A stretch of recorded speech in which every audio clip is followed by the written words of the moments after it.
वास्तविक अधिक महिना हा दान करण्याचं महत्त्व सांगणार आहे. दानाचं महत्त्व या महिन्यात सांगितलं जातं. पण आज कीर्तन महोत्सवाचा शेवट आपण काहीतरी मागून करणार आहोत. आणि काय मागायचं, कसं मागायचं, कुणाकडे मागायचं, कशा पद्धतीचं मागणं असावं याचा वस्तुपाठ घालून देणारा संत श्रेष्ठ संत शिरोमणी संत नामदेव महाराजांचा प्रस्तुतचा अभंग, की ज्यांचं वर्णन भक्तीचा आगर, प्रेमाचा सागर, पंढरपुरापासून निघाले 40व्या वर्षी भागवत धर्माची पताका घेतली, सोबत माऊली ज्ञानोबाराय होते. 1 वर्ष ज्ञानोबांच्या सोबत तीर्थावळी केली, भारत तीर्थयात्रा केली. त्यानंतर ज्ञानोबा माऊलींनी समाधी प्राप्त केली आणि त्यानंतरची अव्याहतपणे पुढची अनेक वर्ष 80व्या वर्षापर्यंत नामदेव महाराज अखंड भारत भ्रमण करत होते. भागवत धर्माची पताका सर्वदूरपर्यंत पोहोचवत होते. नाचू कीर्तनाचे रंगी, ज्ञानदीप लावू जगी या माऊलीच्या कळवळ्यांनी प्रत्येकापर्यंत भागवत धर्माचा जागर पोहोचवत होते. आणि 80व्या वर्षी ज्यावेळी नामदेव महाराज थकले त्यावेळी थेट पंढरपुरामध्ये आले. सर्वाभूती परमेश्वर आहे, तीर्थ विठ्ठल, क्षेत्र विठ्ठल, देव विठ्ठल, देवपूजा विठ्ठल, गुरु विठ्ठल, गुरुदेवता विठ्ठल, माता विठ्ठल, हे सगळं कळालं. पण तरीसुद्धा पंढरीश परमात्म्या तुझं सावळं स्वरूप मला त्या विटेवरच बघावंसं वाटतं रे, कारण ते सुख दुसरीकडे कुठेच नाही. धावत आले आणि घरी न जाता पांडुरंगाच्या महाद्वाराच्या त्या मुख्य पायरीवर येऊन थांबले आणि तिथूनच हाक दिली, पांडुरंगा आठवलं, अरे याच पायरीवरून तुझ्याशी भांडलो नाही का, याच पायरीवरून तुझ्याकडे हट्ट केला, बस बस पांडुरंगा आता या पायरीचा चिरा होतो, या पायरीचा चिरा होऊन राहायचंय. सगळ्या संत महंतांची पायधूळ या चिऱ्यावरती, या पायरीवर पडली पाहिजे ही अपेक्षा आहे. कारण माझ्या भगवंताचे दास हे सर्वश्रेष्ठ अधिकाराचे आहेत. आणि म्हणून पांडुरंगांना ती आर्तता पाहवली नसेल, धावत परमात्म्याने सुद्धा वीट सोडली असेल, नामदेवांच्या जवळ गेले असतील आणि 5 वर्षाच्या नाम्याला जसं कवटाळलं असेल ना, तसं 80व्या वर्षी सुद्धा नामदेवांना कवटाळलंच असेल पांडुरंगाने. आणि म्हणाले असतील, नाम्या खूप थकलास ना रे, खूप थकला असशील ना, बस खूप काम केलंस, भागवत धर्माचं भक्ती प्रचाराचं भरपूर काम केलंस, आता तुझ्यासाठी काहीतरी माग रे राजा, तुझ्यासाठी काहीतरी माग. नामदेव महाराज म्हणतायत, पांडुरंगा वेळ प्रसंगी तुझ्याशी भांडलो सुद्धा रे, एवढं प्रेम केलं तू माझ्यावर, मी तुझ्यावर, आता एकच मागणं मागतो, मला स्वतःसाठी काही नको, भगवंता द्यायचंच असेल ना तर एक दे, नाही म्हणू नकोस. भगवंत म्हणाले, नाम्या माग रे. आणि मग नामदेव महाराज या प्रसंगामध्ये सांगतात, आकल्प आयुष्य भावे तया कुळा, माझी या सकळा हरीच्या दासा, माझी या सकळा हरीच्या दासा. पंढरीनाथ महाराज की जय. मागणारा तेवढ्या ताकदीचा आहे आणि देणाराही तेवढ्याच ताकदीचा आहे. जगाच्या इतिहासामध्ये ज्ञानदेवांच्या नंतर एवढं भव्य, उदात्त आणि अतिशय सुंदर मागणं मागणारं कोणीच नाही. माऊलींचं पसायदान आपण सर्वजण ओळखतो. माऊलींनी सर्वसमावेशक, सर्वव्यापी, विश्वात्मक भगवंताकडं मागणं मागितलं पसायदानाच्या रूपाने. आणि श्रोते हो, जी स्वतःसाठी मागितली जाते ना त्याला भीक म्हणतो आपण. जे कुटुंबासाठी मागितलं जातं ते दान, समाजासाठी मागितलं जाती ती भिक्षा, आणि विश्वाच्या कल्याणासाठी जे मागितलं जातं ते पसायदान माऊलींनी मागितलं, जे खळांची व्यंकटी सांडो. एवढं उदात्त मागणं होतं की दुर्जनांचा सुद्धा दुष्टपणा निघून जाऊ दे. पण नामदेवांचं मागणं याच ताकदीचं असलं तरी थोडंसं वेगळं आहे श्रोते हो. कारण नामदेवांनी जाणीवपूर्वक 2 गोष्टींचा उल्लेख, 2 शब्दांचा उल्लेख आवर्जून प्रस्तुतच्या अभंगामध्ये केलेला आहे. आणि खऱ्या अर्थाने हे नामदेवांचं पसायदानच आहे. आकल्प आयुष्य भावे तया कुळा, माझी या सकळा हरीच्या दासा. हरिदास शब्द नामदेवांनी वापरलाय. जो भगवंताचा दास आहे ना, देवा पहिलं मागणं माझं असं आहे की माझ्या हरीच्या कुळातल्या, हरिदासांच्या कुळांना आकल्प आयुष्य लाभावं, ते विना त्रासाचं असावं, ते पिढ्यानपिढ्या टिकणारं असावं. कारण अशा कुळांमध्येच अशी रत्न जन्माला येतात जी समाजाची घडी व्यवस्थित पुढे टिकवून ठेवतात. नवे समाजाला सन्मार्गदर्शन करण्याचं काम करणारी ही संत मंडळी, आता यांची जबाबदारी तुला घ्यावी लागेल. म्हणून सगळ्यांपेक्षा वेगळं मागणं मागितलं, माझी या सकळा हरीच्या दासा. नामदेव महाराजांनी 3च मुद्द्यांचा विचार करून आपण पुढे जाऊ. मागणं मागितलं, काय मागितलं पहिला मुद्दा, कुणासाठी मागितलं दुसरा मुद्दा, आणि का मागितलं तिसरा मुद्दा. काय मागितलं? अकल्प आयुष्य व्हावे तया कुळा माझी या सकळा हरीच्या दासा. माझ्या हरिदासांना, माझ्या या सर्व तुझं नाम घेणाऱ्या सगळ्या तुझ्या भक्तांना अकल्प आयुष्य लाभावं भगवंता. कारण ही मंडळी, यांच्या पिढ्या, यांची कुळं जर टिकली ना तर समाजापुढे आदर्श स्थापित होणार आहे. आणि म्हणून उदाहरण पुढच्या काळात घडत होतं की ज्या कुळामध्ये 8 वर्षांची 8 पिढ्यांची विठ्ठल परंपरा होती, असे विश्वंभर बाबा आणि त्या पिढीमध्ये, त्या कुळामध्ये पुढच्या काळामध्ये तुकोबरायांसारखं रत्न जन्माला येतं. श्रोते हो, बोल्होबा तुकोबरायांचे वडील, काय पिढी होती आणि काय परंपरा होती. अभिमानाने ही परंपरा संत सांगत होते, आम्ही दैवाचे दास पंढरीरायाचे.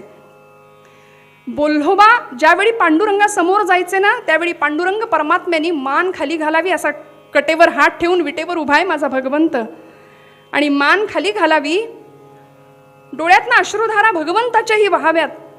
त्यावेळी रुक्मिणी आईसाहेबांनी विचारावं, अहो मान का खाली घालताय? तेव्हा पांडुरंगाने उत्तर द्यावं, अगं बघितलं नाहीस, सावकार दारात आलाय, आणि सावकार दारात आला की कर्जदारांनी मान खालीच घालायची असते. बोल्होबा सावकार आहे. श्रोते हो, ही परंपरा, ही कुळाची जन्मजात पिढीची ही परंपरा जी लाभली तुकोबरायांना, पुढच्या काळात तुकोबरायांना पांडुरंग परमात्मा सांगत होते, माग तुकोबा, तुला जे हवं ते मला माग. तुकोबराय म्हणायचे, देवा तू काय मला देणार रे? अरे माझ्या वडिलांची मिराशी गा देवा, माझ्या वडिलांची मिराशी गा देवा, तुझी चरण सेवा पांडुरंगा.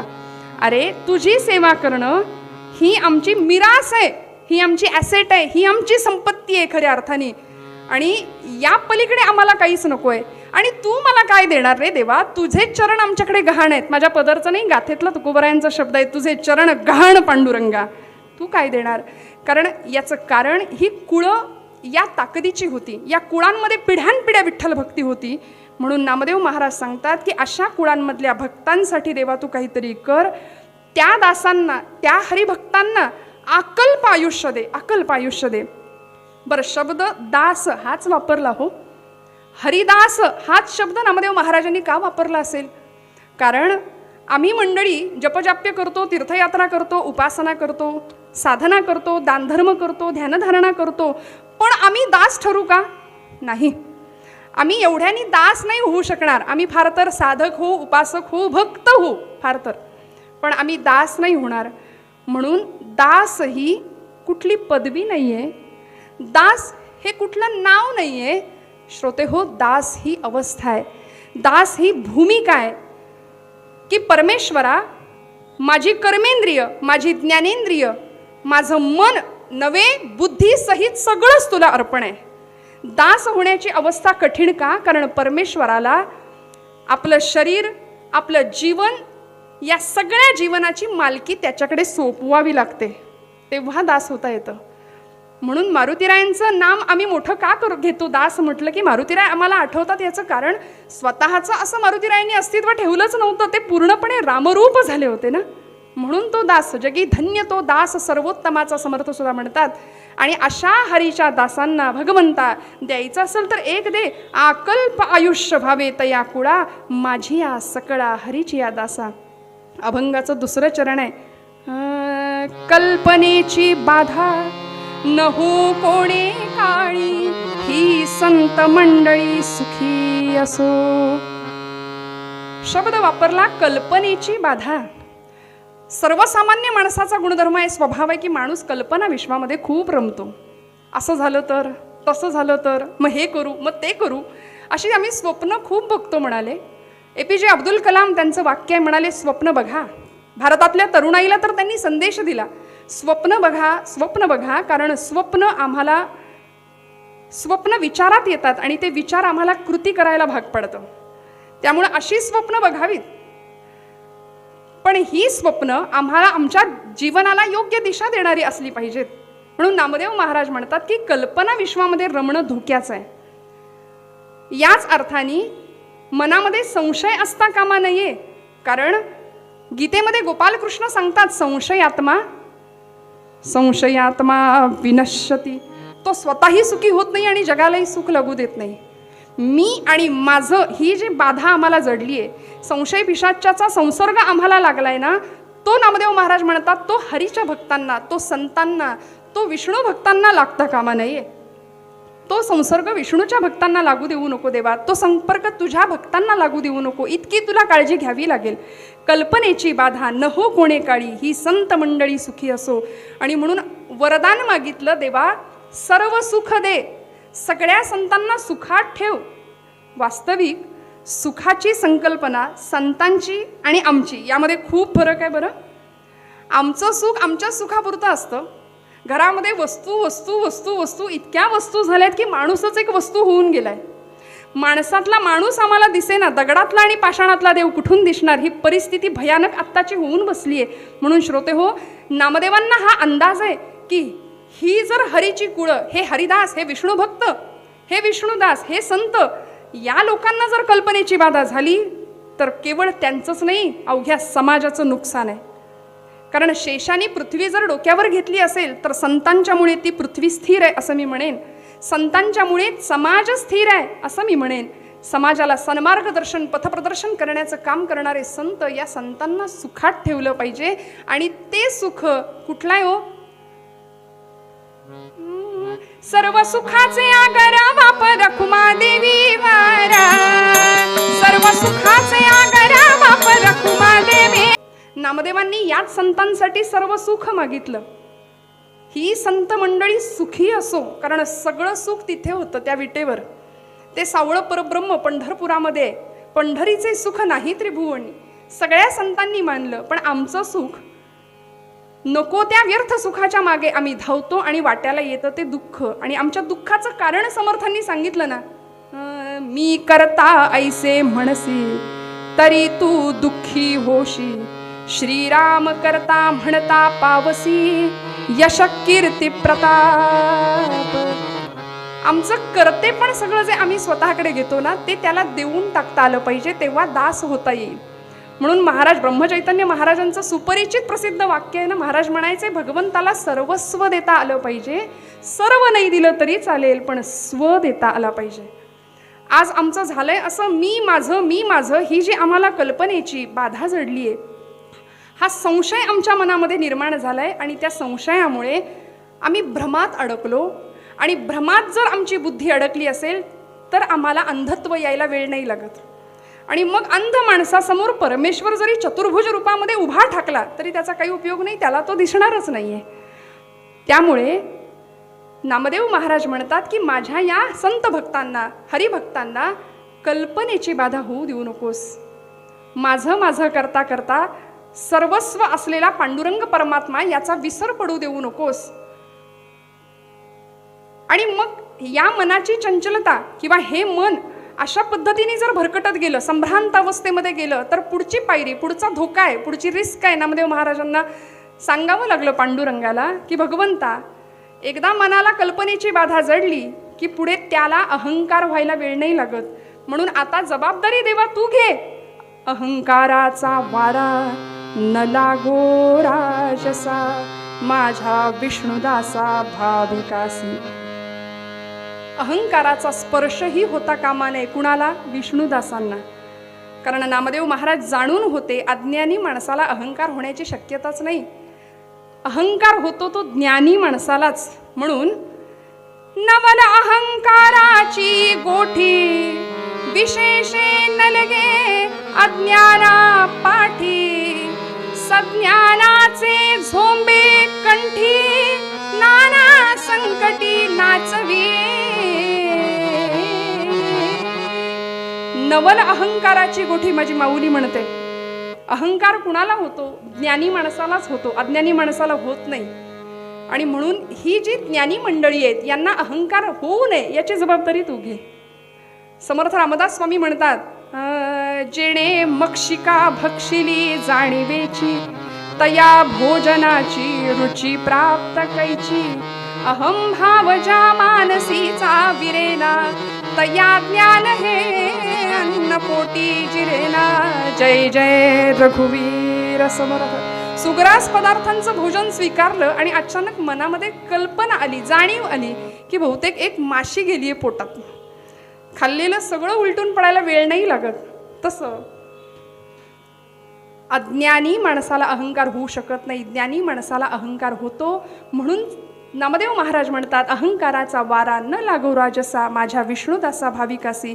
आणि शेवटी मग सर्वसमावेशक उदात्त मागणं मागितलं. देवा यांच्यासाठी दिलंस रे, आता नामा म्हणे तया असावे कल्याण.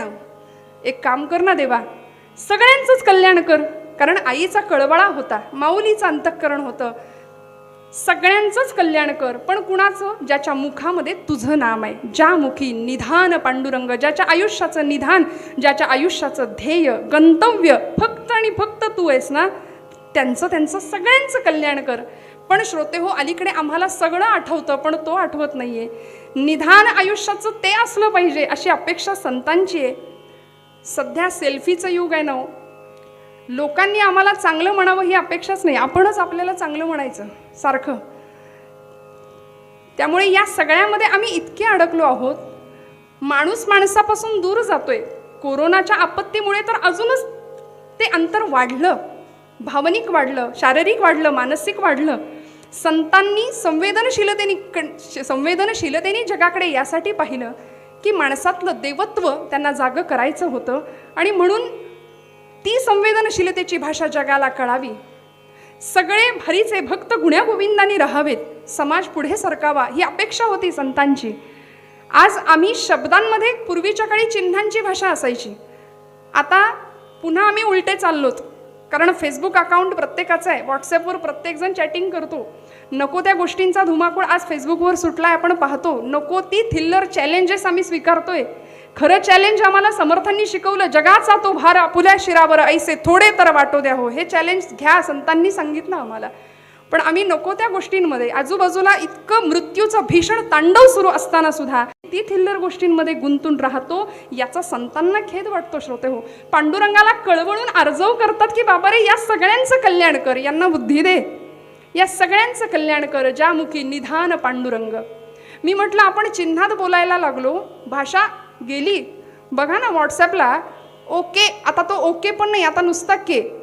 एकच गुच्छ, श्रद्धांजलीलाही तोच, वाढदिवसालाही तोच. आम्ही सीमित झालो आणि जगामध्ये सगळीकडं दिसतंय ते मर्यादे पलीकडचं जीवन दिसायला लागलं. स्नेहाचा पदर, नात्याची कदर नाही राहिली. आणि म्हणून कीर्तन आहे श्रोते हो, म्हणून कीर्तन आहे. नामदेवांनी कीर्तनाच्या माध्यमातून हीच भक्तीची पताका जनमानसामध्ये रुजवली. आणि आज याच कीर्तनाच्या माध्यमातून समाज तरला तर तरू शकेल ही खात्री आहे संतांना. म्हणून अशा संतांना, अशा हरिभक्तांना, अशा हरिदासांना देवा तू मोठं कर. त्यांना अहंकाराचा वारा लागू देऊ नकोस, त्यांना कल्पनेची बाधा होऊ देऊ नकोस. आणि ज्याच्या ज्याच्या मुखामध्ये तुझं नाम आहे त्यांचं सगळ्यांचं कल्याण कर पांडुरंगा. हे उदात्त मागणं नामदेव महाराज पूर्वरंगामध्ये आपल्या मूळ पदामध्ये अभंगामध्ये सांगतात. हे निधान कुणासमोर होतं, हे ध्येय कुणी समोर ठेवलं? एकमेव कृष्णचंद्र परमात्मा, एकमेव पंढरीश पांडुरंग. एवढंच निधान समोर ठेवून आयुष्यामध्ये जी अवतीर्ण झाली होती, जिने अवतार घेतला होता त्याच परब्रह्मामध्ये मिसळण्यासाठी, तिने कशा पद्धतीने त्याला प्राप्त करून घेतलं उत्तर भागामध्ये बघूया. पूर्वरंगात इथेच थांबते.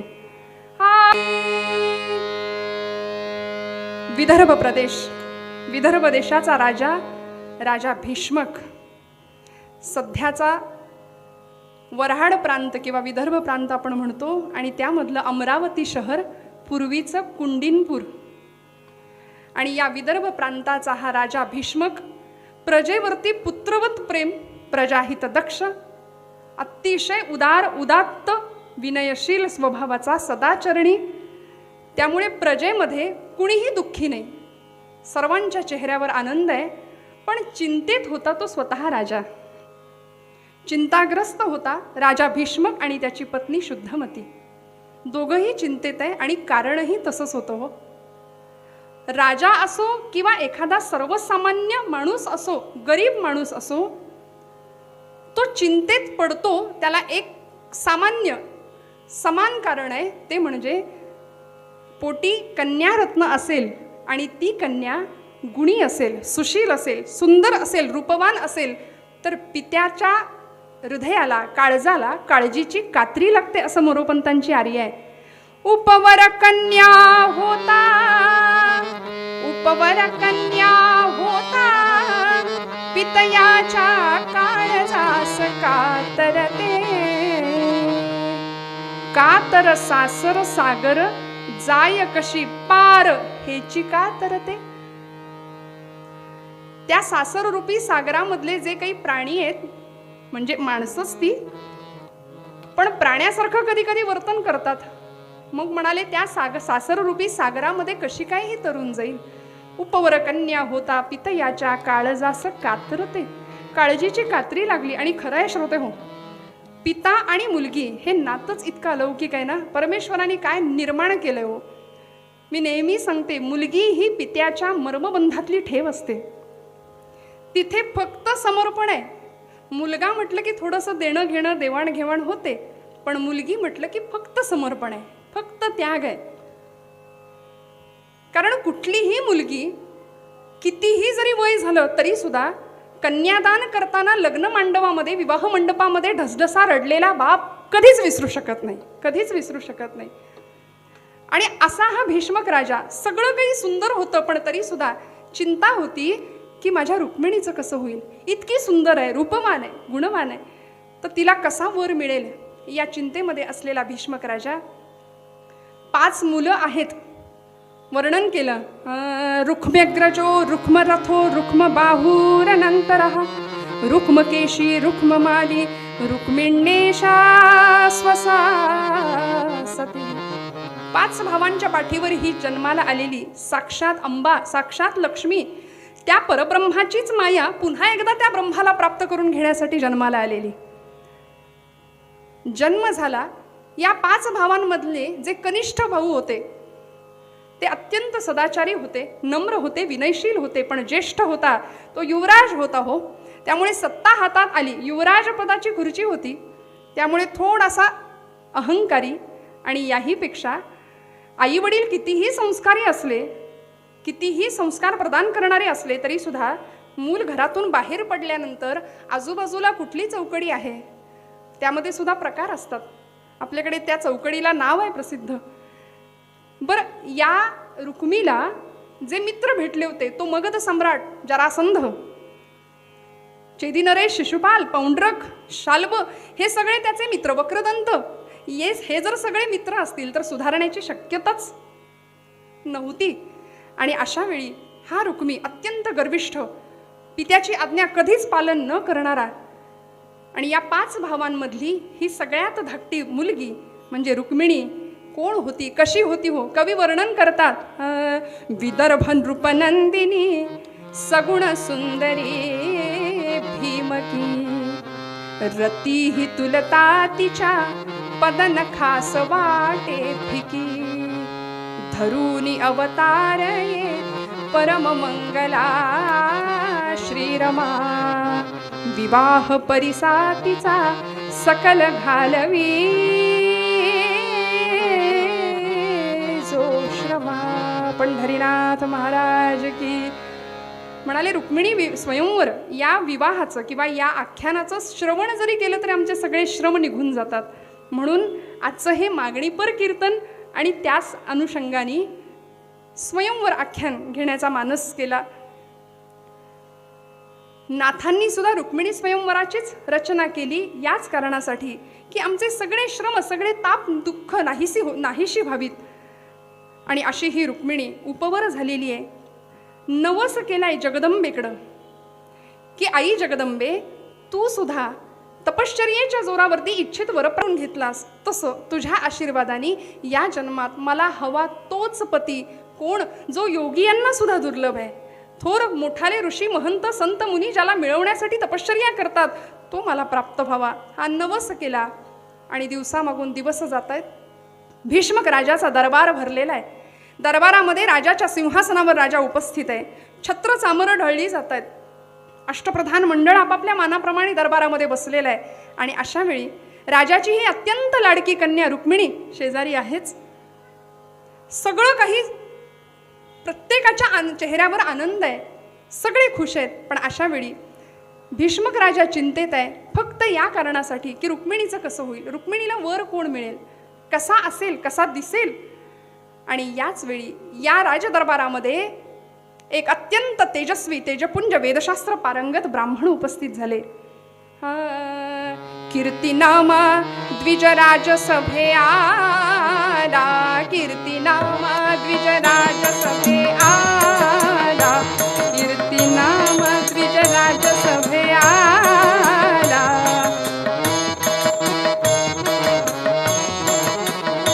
विनय भावे स्तुती करुनी तोषवेला, विनय भावे स्तुती करुनी तोषवेला. कृष्ण शौर्याते गान करण्यारे, कृष्ण शौर्याते, कृष्ण शौर्याते गान करण्यारे. रुक्मिणीचे ते हृदय मुग्ध झाले, रुक्मिणीचे ते हृदय मुग्ध झाले. तो कीर्तिनामा ब्राह्मण राजाच्या दरबारामध्ये आलेला आहे. राजाने यथोचित सत्कार केला, स्वागत केलं, सन्मान केला.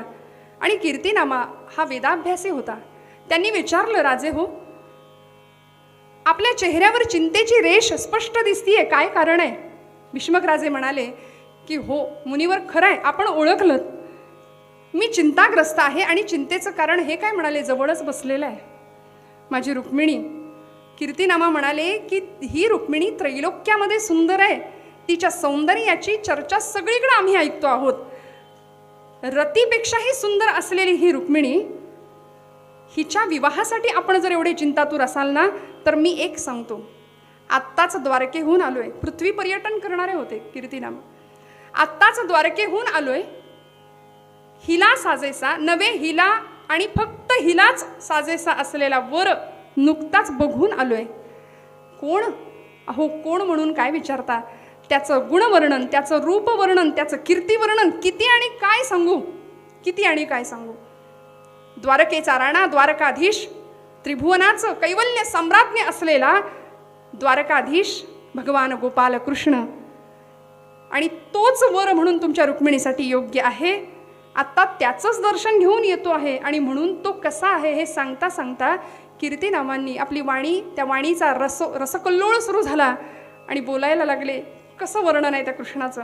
श्रोते हो, अनेक संतांनी तो कृष्ण आपल्या शब्दात बांधण्याचा प्रयत्न केला, पण तो नाही बांधता आला. अनेकांनी आपल्या काव्यात त्याला बांधण्याचा प्रयत्न केला, आपल्या शब्दांमध्ये बांधलं, पण याही पलीकडचा असा तो. नाथांचे कृष्णस्तुतीपरचे कितीतरी अभंग आहेत. नाथ महाराज म्हणतात, चंद्राहुनी शीतल, रविहुनी सोज्वळ, चंद्राहुनी शीतल, रविहुनी सोज्वळ, चंद्राहुनी शीतळ, रविहुनी सोज्वळ. तेणे मजा केवळ वेधियले, चंद्राहुनी, चंद्राहुनी शीतळ.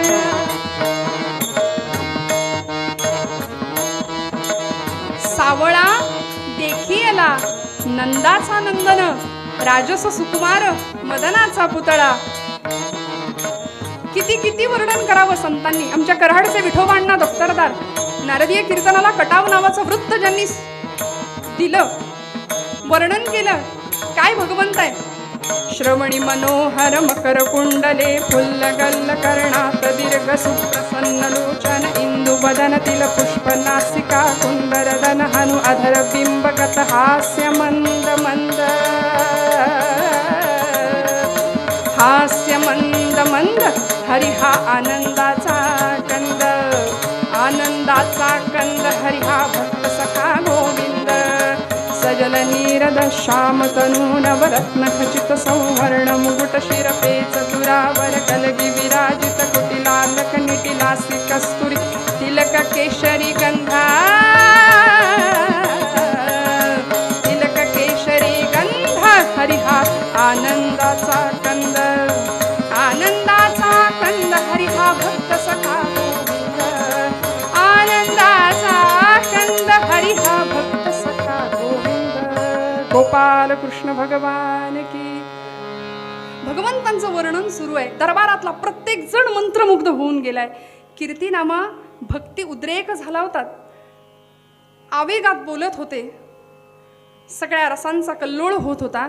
आणि अशा वेळी प्रत्येकाच्या डोळ्यातनं कधी अश्रुधारा व्हायला लागल्या कळलं नाही. रुक्मिणी तिच्या तर हृदयामध्ये साक्षात कृष्णमूर्त प्रकट झाली, भक्ती प्रेमाचा उद्रेक झाला आणि काही क्षणातच रुक्मिणी मूर्छित झाली.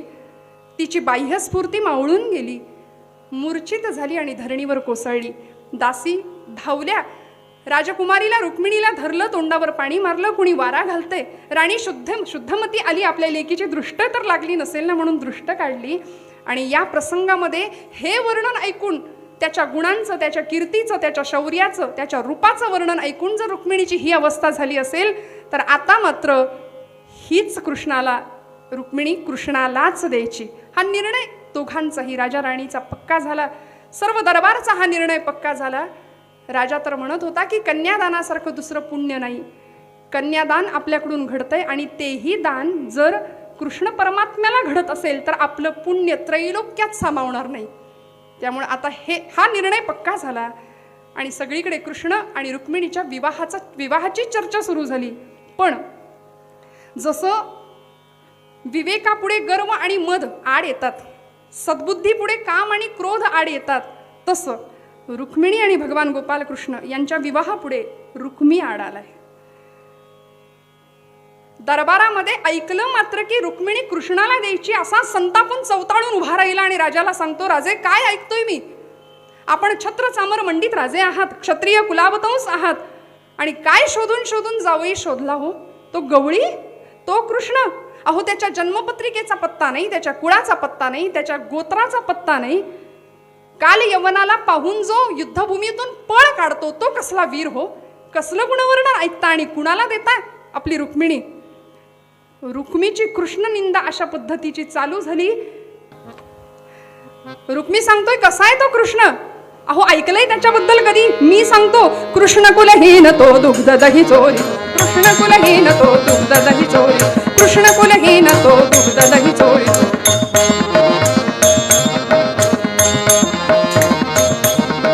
कृष्ण कुलहीन तो दुग्ध दही चोरितो, खिल्लरे राखितो गवळियांची, खिल्लरे राखितो गवळियांची, कृष्ण कुलहीन तो दुग्ध दही चोरितो.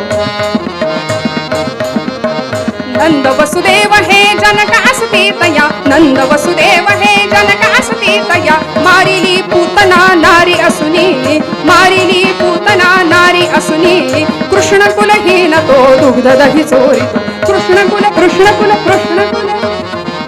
अहो दूध दही चोरणारा, गोपींची वस्त्र चोरणारा, वस्त्र पळवणारा नव्हे. याला पिता सुद्धा दोन, माता सुद्धा दोन. कोण म्हणतं नंदाचा, कोण म्हणतं वसुदेवाचा. आणि पुतनेसारख्या स्त्रीला मारणारा हा कसला हो पराक्रमी, हा कसला पराक्रमी. रुक्मीचं हे ऐकलं. भीष्मक राजा रुक्मीला सांगत होते, रुक्मी अरे वेड्या, तुझ्या बुद्धीची कीव करावीशी वाटतेय मला. धन्य आहे म्हणाले तुझी बुद्धी. वेड्या, रत्नाची पारख करायला रत्न पारखीच लागतो. तुझ्यासारख्या मूढाला आणि मूर्खाला ते कळणार नाही. पण तरी सुद्धा भीष्मक राजाच्या समोर रुक्मी हट्टाला पेटला होता की कुठल्याही परिस्थितीमध्ये रुक्मिणीला कृष्णाला देणार नाही. मी चेदी नरेश असलेला माझा मित्र शिशुपाल याची निवड केली आहे रुक्मिणीसाठी. भीष्मक राजा म्हणाले, तूही काय निवडून निवडून शोधून शोधून अगदी दिवटा शोधून काढलायस, शिशुपालाला देणार रुक्मिणीला? अरे वेड्या, कृष्णासारखा शौर्य, गुण आणि सगळ्याच बाबतीमध्ये पराक्रमी असलेला, सर्व गुण संपन्न असलेला पुरुषोत्तम जगात नाही. वेड्या, सगळ्या जगाचा सखा असलेला तो कृष्ण, त्याला डावलून हा असला सखा आणतो समोर, शिशुपालाला देईन म्हणतोस रुक्मिणीला. पण रुक्मीच्या हट्टासमोर भीष्मक राजाचं काहीच चाललं नाही. भानावर आलेल्या रुक्मिणीला शेवटी भीष्मक जाऊन भेटले आणि भीष्मक राजांनी सांगितलं, रुक्मिणी वेडे, कृष्णावर तुझं मन जडले हे आम्ही जाणतोय. आमची ही तीच इच्छा आहे की कृष्ण परमात्मा जर आम्हाला जावई मिळाला तर आमचं भाग्य त्रैलोक्यात दुसरं असू शकत नाही. त्यामुळे रुक्मिणी, आज रुक्मी आपलं ऐकायला तयार नाहीये, तो त्याच्या मार्गाने जातोय. पण वेडे, तू थांबू नकोस. कृष्णाला प्राप्त करून घेण्याचा तुझा मार्ग तुला शोधावा लागेल. माझा पूर्ण आशीर्वाद आहे तुला. भीष्मकांनी रुक्मिणीची समजूत काढली, पण रुक्मिणीला ज्यावेळी कळालं की शिशुपालाशी आपला विवाह व्हावा या तयारीमध्ये दुर्योधन आहे, विवाहाची जय्यत तयारी सुरू आहे, त्यामुळे रुक्मिणी प्रचंड व्याकुळ झाली आहे, आर्त झाली आहे की भगवंताशीच आपला विवाह व्हावा, कारण त्यासाठीच तर हा सगळा घाट घातला होता, त्यासाठी अवतीर्ण झाले माया रुक्मिणी स्वरूपामध्ये त्या परब्रह्माला प्राप्त करून घेण्यासाठी, आणि तो जर मिळणार नसेल तर या देहाचा किंवा या अवताराचा उपयोग काय, म्हणून व्याकुळ झालीये. सगळ्या सख्यांना विचारतीये काय झालं, आत्ता वर्णन ऐकत होते त्यांच्याशीच माझा विवाह होणार ना. दासी सख्या म्हणतायत राजकुमारी तुमचा विवाह त्याच्याशी होणार होता, पण आता शिशुपालाशी विवाह निश्चित झालाय म्हटल्यानंतर रुक्मिणीची अवस्था फार विलक्षण आर्त झाली, व्याकुळ स्वरामध्ये कृष्णाची विनवणी करते. आणि काय अवस्था आहे,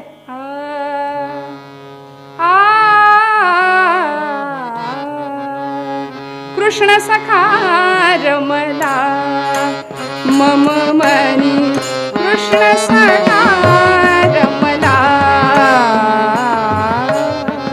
कृष्ण सखा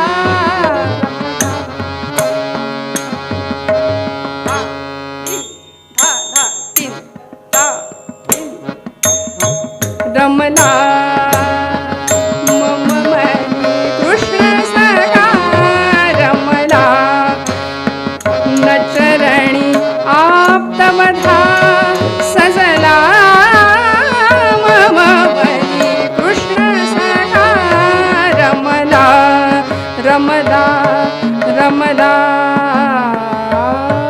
रमला. रुक्मिणीची ही अवस्था सगळ्यांना कळत होती, पण रुक्मी हट्टाला पेटलेला, सगळ्यांना निमंत्रण धाडली सुद्धा, पालख्या रथ घोडे हत्ती मेणे आणायला पाठवलं आणि जबाबदारीने याची खबरदारी घेतली की द्वारकेला कुठल्याही पद्धतीचं निमंत्रण पोहोचता कामा नये.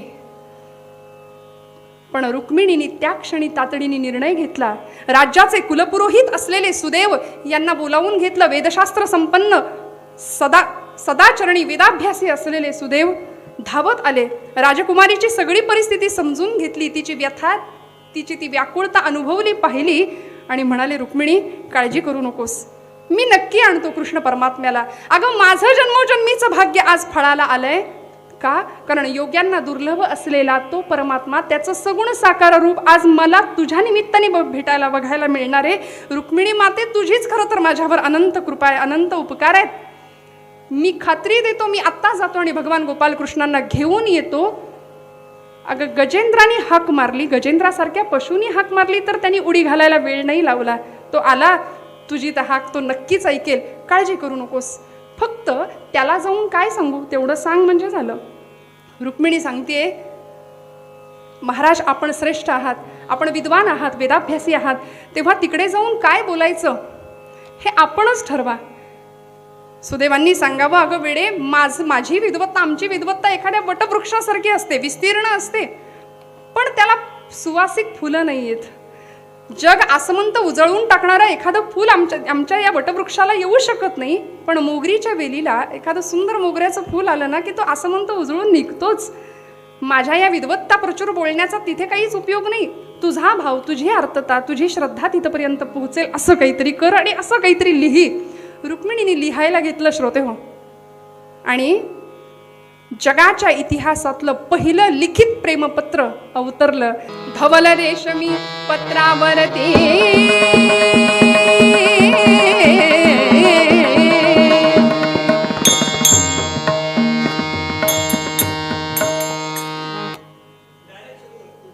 हा नको उठाव नको. धवल रेशमी पत्रावरती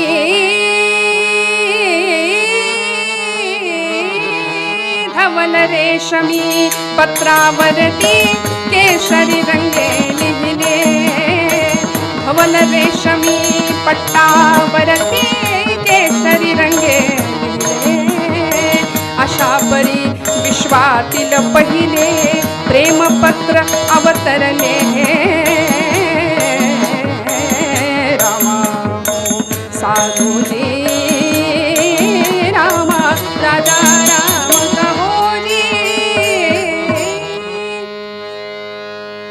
अशा वस्त्रावरती केशराच्या रंगाने लिहिलं रुक्मिणीने. भागवतामधले 7 श्लोक प्रसिद्ध आहेत. भगवंताचं वर्णन करावं. श्रुत्वा गुणान् भुवन सुंदर शृण्वतान्ते निर्विश्य कर्ण विवरैर्हरतोंगतापं रूपं दृशं दृशिमताम् अखिलार्थलाभं त्वय्यच्युता विशति चित्तमपत्रपं मे गोपाल कृष्ण भगवान की. तव रूप कीर्ती ऐकोनी मन माझे तल्लीन झाले. तव रूप कीर्ती ऐकोनी मन माझे तल्लीन झाले. देवा आसनी भोजनी शयनी त्वध्यान मनी असे भरले. होईन दासी चरणांची कधी ऐसे होऊन गेले. बर का. मम बंधू रुक्मिया वैरी मम बंधू रुक्मिया वैरी सन्मित्र चैत्य अधिकारी शिशुपाला देऊ केले. नवरी मी शिशुपालाला नवरी मी शिशुपालाला नवरी मी श्रीकृष्णाला नवरी मी शिशुपालाला नवरी मी श्रीकृष्णाला. आणि रुक्मिणीच्या या पत्रामध्ये तिची विद्वत्ता होती, तिची श्रद्धा होती, आर्तता होती, विवेक होता आणि आर्जवही होतं, विनंतीही होती. या सगळ्या भावनांचा कल्लोळ त्या पत्रामध्ये नव्हे, रुक्मिणीचं हृदयच जणू काही दिसलं भगवंतांना. सुदैवांनी भगवंतांना पत्र देण्याआधीची सुदैवांची अवस्था विलक्षण होती. श्रोते हो, बघत राहिले. दृष्टी देखो न मन मोहना. सगळं देहभान हरपलं. गोपालकृष्ण समोर गेले. कार्य काय ते विसरे ब्राह्मण. भगवंत जवळ आले, गदगदा हलवलं, म्हणाले काय, कोण आपण, कशासाठी आला आहात, इथे येण्याचा हेतू काय हे तू मला सांग म्हणाले. कशासाठी आलात. आणि मग भानावर आले. मग पद्माक्षीचे पत्र काढून पद्मनाभा हाती दिधले. भगवंतांनी त्या पत्राचं वाचन करावं. कधी डोळ्यातनं अश्रू पत्रावर ओघळला ते भगवंतांना सुद्धा नाही कळालं. रुक्मिणीच्या सांगण्यानुसार गुप्त मार्गाने भगवंत निघाले. सुदेवाला पुढे पाठवून दिलं आणि दारुकाला रथ सज्ज करण्यास सांगितलं. मागे बलराम दादा सैन्य घेऊन तयार होतेच आणि भगवंत स्वतः रथ घेऊन रुक्मिणीने सांगितल्या पद्धतीने कुंडिनपुरापासून काही अंतरावर असलेलं जगदंबेचं मंदिर, त्या मंदिराच्या महाद्वारापर्यंत यायचं भगवंतांची तयारी झाली. द्वारका ते कुंडिनपूर एका रात्रीत अंतर भगवंतांनी काढलं. इकडे दिवस उजाडला तशी सगळी विवाहाची तयारी, विवाहाचे विधी सुरू झाले. शिशुपाल तर आनंदात मस्तीत होता स्वतःच्या. आणि अशा वेळी रुक्मिणीची अवस्था, कधी येतील परमात्मा, कधी येतील गोपालकृष्ण म्हणून वाट पाहतीये. सख्यांना दासींना घेऊन अंबेच्या मंदिरामध्ये आलीये. जगदंबेच्या समोर पूजा साहित्य ठेवलं. मनोभावे नमस्कार केला. सर्व मंगल मांगल्ये शिवे सर्वार्थ साधिके शरण्ये त्र्यंबके गौरी नारायणी नमोस्तुते. आई, अगं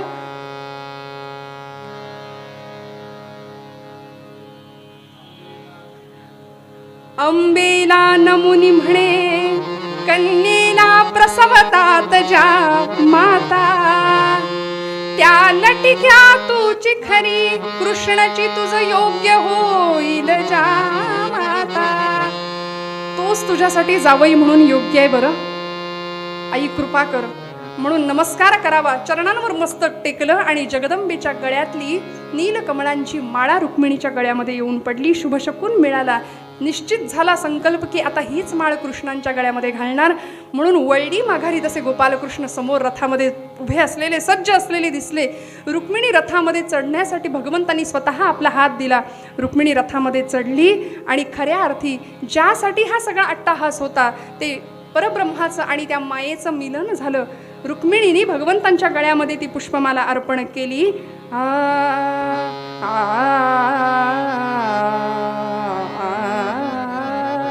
हंसे मुक्तानेली. रुक्मिणी स्वयंवराची ही आर्या मालकंसमध्ये जर गायली नाही तो आगाऊपणा ठरेल. कारण अनेक पूर्वजांनी, अनेक ज्येष्ठ कीर्तनकारांनी हे इतकं अजरामर करून ठेवलंय. हंसे मुक्तानेली हंसे मुक्तानेली हंसे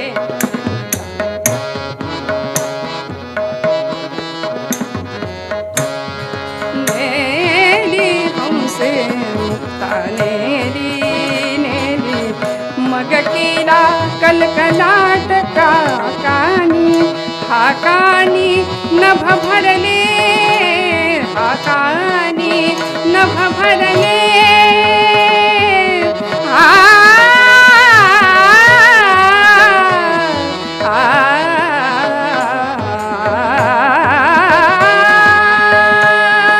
हाकानी नभ भरले हाकानी नभ भरले गेला सुरांचाही नाद हाकानी हंसे मुक्तानेली नेली हंसे मुक्तानेली मुक्तानेली मुक्तानेली. आणि मग काय हो, जरासंधाचं सैन्य, रुक्मीचं सैन्य यादव सैन्यावर तुटून पडलं. घमासान युद्ध झालं आणि या युद्धामध्ये रुक्मीचा पराभव झाला. ज्यावेळी भगवान रुक्मिणी कृष्ण निंदा केली आणि ती निंदा असे शब्द रुक्मीच्या मुखातून भगवंतांनी ऐकले. रुक्मी सांगत होता की कृष्णा, अरे चोरट्या, माझ्या बहिणीला पळवून नेताना तुला लाज नाही वाटली? रुक्मिणी, तू याच्यासोबत जाऊन तुझ्या भावाचा अपमान केलायस ना, तर लक्षात ठेव, भविष्यामध्ये याचा आणि तुझा वियोग झाल्याशिवाय राहणार नाही. एवढं ऐकलं मात्र आणि कृष्णांनी याचा वध करण्याच्या तयारीने सज्जता केली. त्यावेळी रुक्मिणी आर्त स्वरामध्ये भगवंतांना प्रार्थना करते की देवा, कसाही असला तरी माझा भाऊ आहे, कसाही असला तरी आपल्या विवाहामध्ये हे विघ्न का आणता? त्याला अभय द्या. मग न मारता वीराला मारायचं कसं? न मारता एखाद्याला कसं मारायचं? या दृष्टीने शास्त्रानुसार भगवंतांनी तेच केलं की एखाद्या क्षत्रियाची मानखंडना करणं हा त्याचा एक प्रकारचा वधच असतो. त्याचं विरूपीकरण भगवंतांनी केलं. आपल्या बाणाच्या अग्रानी त्याची अर्धी मिशी काढली, केसांचे 5 पट केले आणि अशा विरूपीकरण करून भगवंतांनी रुक्मीला माघारी पाठवले. इकडे द्वारकेमध्ये सर्वजण आले. भगवंतांच्या विवाहाची सगळी सज्जता झाली. कन्यादानासाठी तिकडे भीष्मक राजाला आणि राणी शुद्धमतीला सुद्धा बोलावून आणलं आणि द्वारकेपासूनच काही अंतरावर भगवंतांच्या विवाहाची सिद्धता झाली. लग्न मंडप सजला, मंगल अक्षता डोक्यावर पडल्या आणि मग काय हो, नामदेवांनी सांगितलेल्या या अभंगानुसार प्रत्येकाने जे जे केलं ते फळ त्याला मिळालं. आकल्प आयुष्य भावे तया कुळा माझी या सकळा हरीची या दासा नामदेव महाराज म्हणतात. तर अशा हरीच्या दासांना, या दासांचं कल्याण व्हावं, रुक्मिणीचं कल्याण झालंच. ज्यामुखी निधान पांडुरंग, ज्या न्यायाने रुक्मिणी कृष्ण स्वरूप झाली होती, अवघं जीवन कृष्णाला वाहिलं होतं. ज्यामुखी निधान पांडुरंग, नामा म्हणे तया असावे कल्याण. कल्पनेची बाधा न हो कोणे काळी, ही कल्पना, हा भ्रम, या रुक्मिणीशी माझा विवाह होईल, या भ्रमामध्ये असलेला तो वेडाचेदी नरेश शिशुपाल, त्याचीही अवस्था काय झाली महाभारत आपण जाणता. 151 अपराधाला भगवंतांनी सुदर्शन काढलंच. आणि अहंकाराचा वारा न लागो राजसा नामदेवांची कळकळी यासाठीच आहे.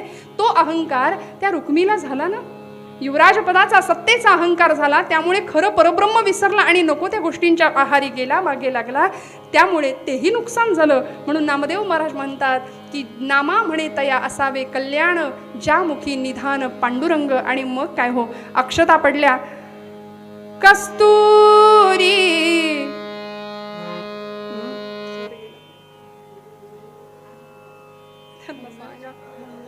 कस्तुरी तिलकं ललाट पटले,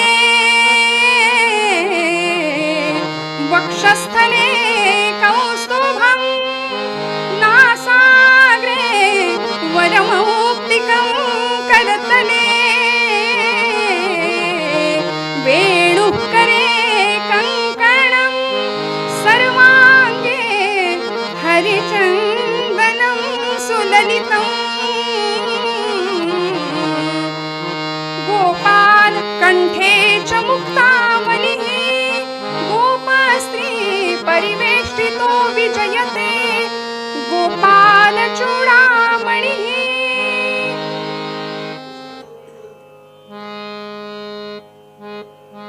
सर्वांगे हरिचंदनं सुललितं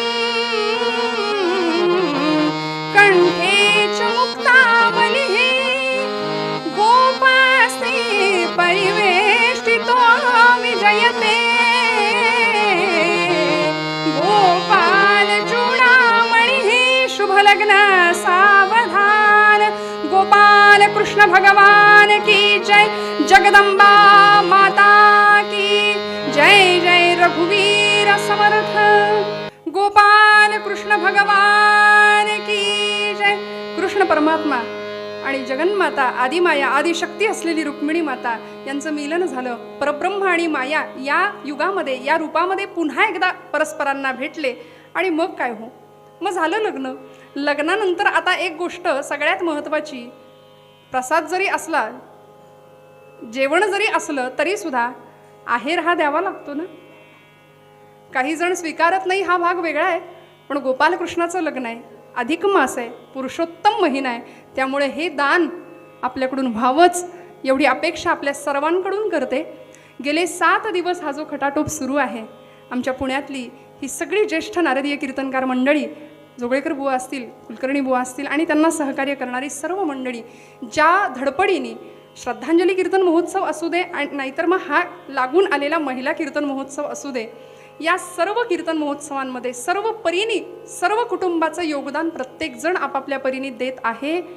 श्रोते हो, आपल्याकडे एवढीच कळकळीची विनंती करते की या ललिताचा किंवा हे मागणीपर जे आजचं शेवटचं समारोपीय कीर्तन आहे, या कीर्तनाच्या या कीर्तनाकडून आपल्या सगळ्यांकडून एवढी एक मागणी करते की आजचं दान आपल्याकडून यावं. हा आहेर भगवंतांना मिळालेला असं समजूया या निमित्ताने की या उत्सवासाठी सर्व प्रकारची नियोजन व्यवस्था पार पडण्याकरता आर्थिक पाठबळ खूप महत्त्वाचं असतं आणि जे की तुमच्या सगळ्यांच्या आशीर्वादाने तुमच्या सगळ्यांच्या कृपेने प्राप्त होणार आहे.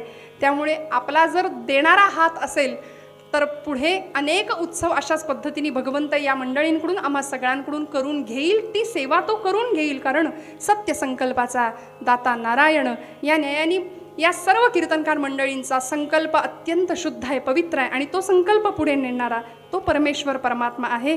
त्यामुळे आपल्या सगळ्यांना मनापासून विनंती करते की जेवढं यथामथी यथाशक्ती आपल्याला देणं शक्य आहे तेवढं देण्याचा प्रयत्न करा. आपल्या या चॅनलच्या निमित्ताने या व्हिडिओच्या खाली आपल्यासमोर काही नंबर आपल्याला दिसतील, 2 नंबर आपल्याला दिसतील. त्या नंबरशी संपर्क करून आपल्याला जे योगदान द्यायचं आहे, जे दान द्यायचं आहे, जो आहेर करायचा आहे आजच्या विवाहाचा, तो आपण करा. निश्चित हाच आशय मनात राहावा म्हणून नामदेवांच्या या अभंगाचा पुन्हा एकदा भैरवीमध्ये उद्घोष करूया, आवृत्ती करूया आणि आरती करू कीर्तनाला समारोप.